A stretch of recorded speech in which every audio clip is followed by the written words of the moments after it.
Okay, welcome to the Chapter 13, Section 13.1, Marketing Essentials, part of Chapter 13, which is Marketing in Today's World, presentation lecture. Chapter 13 will consist of two section lectures. 13.1 will be this one, and then 13.2 will be the one that follows.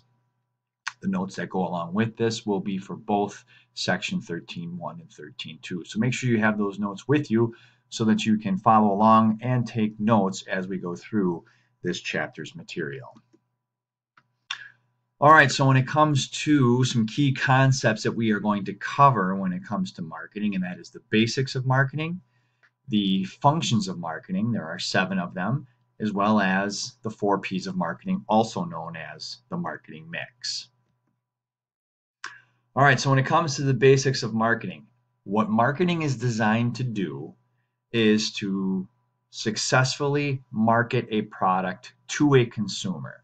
So to market a product successfully, a company must understand what people want to buy and why they want to buy it. So if you don't understand the demand for your product and the consumers who are willing to purchase it, you're going to have a hard time marketing to them and persuading them to purchase your product. So when it comes to this, a company must know its market. A market is basically a group of people, potential customers, consumers who could become potential customers who their needs and wants meet what product you are trying to sell them. In a global market, like we talked about in last unit when it came to different influences on business, marketplace can make up many different countries in order to make up one market. Marketing, which is the study of what people want and designing a product's packaging to help influence buying behavior. This is the process of creating, promoting, and presenting a product or service to meet the wants and needs of customers. This is going to be going into now the 4 P's of marketing, which is the marketing mix, which we will get to here very shortly. Now there's functions of marketing. These 7 functions are what make up marketing, and these are pretty much the ground, foundation, and base for how marketing is addressed within an organization. So the 7 functions of marketing define all of the aspects and are a part of marketing, the marketing plan, and the marketing campaign of a particular product or service. When we take a look at this graphic organizer, this is going to show us the 7 functions of marketing. We have distribution, we have financing, we have marketing information management, pricing, product service management, promotion, and then finally selling. Let's go in and take a look at each one of these functions in a little bit greater detail. Distribution. Distribution is the process of getting goods and services to the customer. So how is this going to happen? How is it going to be made available and ready for the consumer to purchase when it is needed or when it is wanted? Financing, the second function, getting the money what is necessary for setting up and running a business. The financial plan is the managing of money.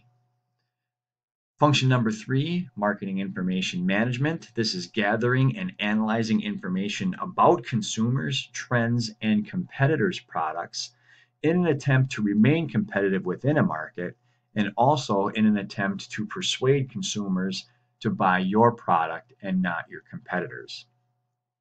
Pricing is deciding how much to charge for a product or service so the business can make a profit. This is also based on overhead cost. How much does it cost to make and market the product is going to impact what we sell it for and what the price is so that we can turn a profit on each individual unit sold.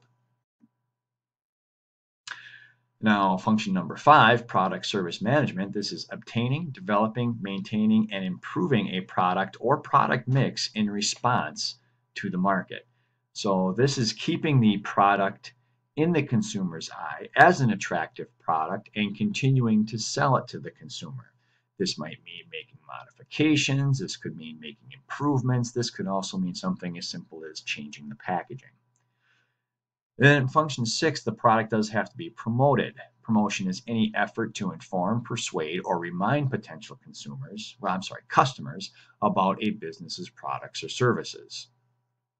If a consumer does not know what you are selling, how much you're selling it for, they will not buy it. You have to tell them. That is all part of promoting. And then finally is selling, which is providing customers with the goods and services that they choose to buy. All right, so those are the 7 functions. Those are their definitions. Let's go ahead and take a look at some different concepts that relate to these different functions. So one is relationship marketing. Relationship marketing is part of the selling function of marketing. So it's going to fit into that function, and it is building and maintaining relationships with customers. What countless number of research pieces have shown is that organizations are going to make more money from repeat customers than trying to attract new ones. That's why this relationship marketing is such an important piece and is focused on in the selling function of marketing.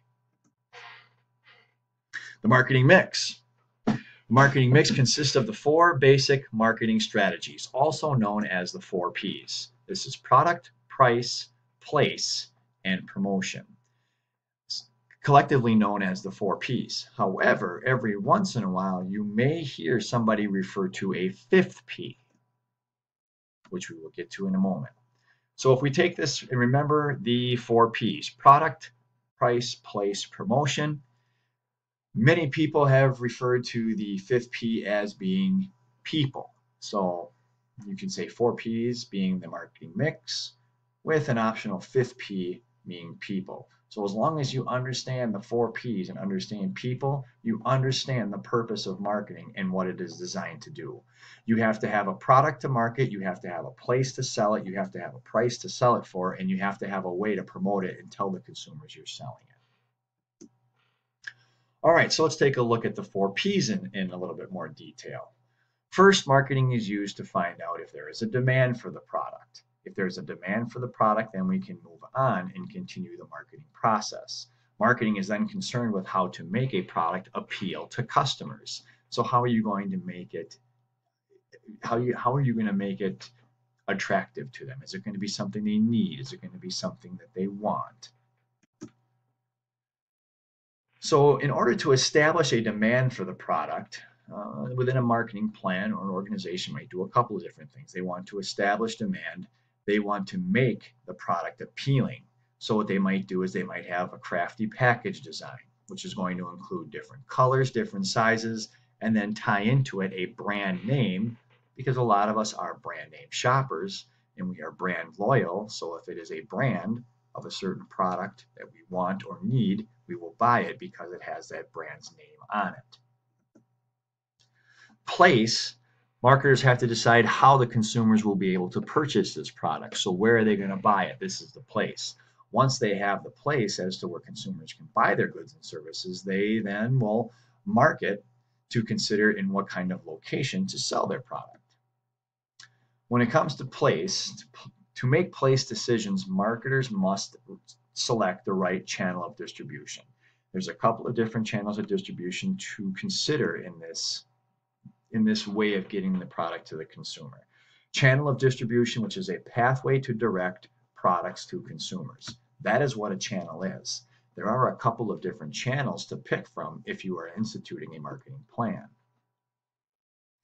So distribution decisions affect the price of the products. Obviously, marketers can use one of these 2 different types of distribution, which is known as direct distribution or indirect. Direct distribution is when goods or services are sold from the producer directly to the consumer. So all of those different types of businesses that we talked about in the previous unit are bypassed by taking it right from the producer to the consumer.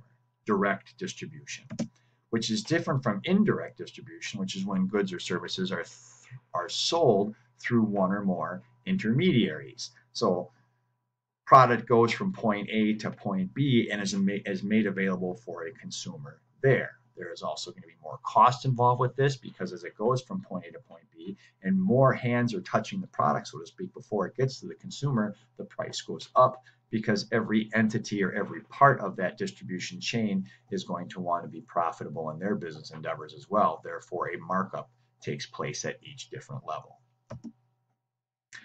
Now, in order for a marketer to make even or to make a profit, they first have to break even. The break even point is when our revenues or sales are going to equal the total costs and expenses of developing and offering a product or service. This is calculated in order to gauge how long it will take before selling a product will recoup the cost of making that product and bringing it to market. Then after the break even point is reached, all sales past that will be profitable. Now, questions to ask when determining the price of a product. When it comes to determining the price, the first thing you want to know is how much will the customers pay? If we know how much they are willing to pay, then we have a pretty good idea of at least a range to start. Then we have to determine, is this price competitive with other products of similar nature, possibly even in the same market? If it's comparable, again, we are on the right track. And then finally, deciding on a price will determine whether or not we can make a profit. So if the price is going to exceed the cost to make the product, we will be profitable, therefore beneficial for us to move forward. The last P, promotion, which is going to involve making customers aware of a product. This is when we are going to advertise, offer discounts, or other popular methods of promotion. This is simply where we tell the consumer that we have this product available, and if it meets their wants and needs, please come buy it from us. Now, when it comes to other marketing tactics, you might see celebrity endorsements. We've all seen these before. Many big companies hire celebrities to endorse what they sell. A celebrity endorsement is a public support from a well-known person or a product or service, and the companies put celebrities in their TV commercials and print ads showing them using the product, thus creating an association with the consumer. If it's good enough for that famous personality, it's good enough for me. Therefore, it might influence my decision to buy it. And this concludes the presentation lecture for section 13.1. Please make sure that you have all of the notes and have answered the embedded questions. And then I will see you next time we meet in class.